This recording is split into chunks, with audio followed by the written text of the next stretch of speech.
An increased focus on energy transition has led the top US energy regulator to re-examine both its electric and oil and gas midstream regulatory frameworks, taking a closer look at its policies and procedures regarding the regulation of both wires and pipes.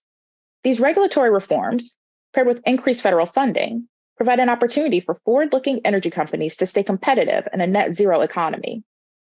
In light of the proliferation of renewables, the nation's top energy regulator is exploring ways to expedite and reform the processes and procedures through which these clean energy projects are interconnected to the grid. With many regional interconnection queues facing growing backlogs, there's an increased focus on ensuring there's sufficient transmission capacity to keep apace as more and more projects line up to come online. Recognizing the need for increased wide-scale transmission capacity, the Inflation Reduction Act of 2022 allocated nearly $3 billion towards those efforts.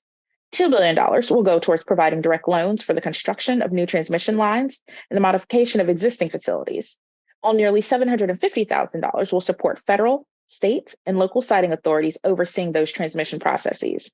The nation's top energy regulator has also proposed a sweeping overhaul of both its processes for approving natural gas infrastructure projects, as well as the procedures connected with that.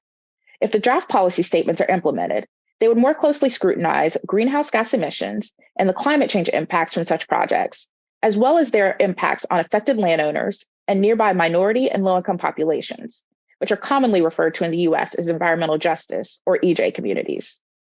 These issues sit squarely at the intersection of energy transition and ESG and sustainability strategy. Energy companies continue to identify and optimize opportunities to drive innovation in response to these regulatory developments.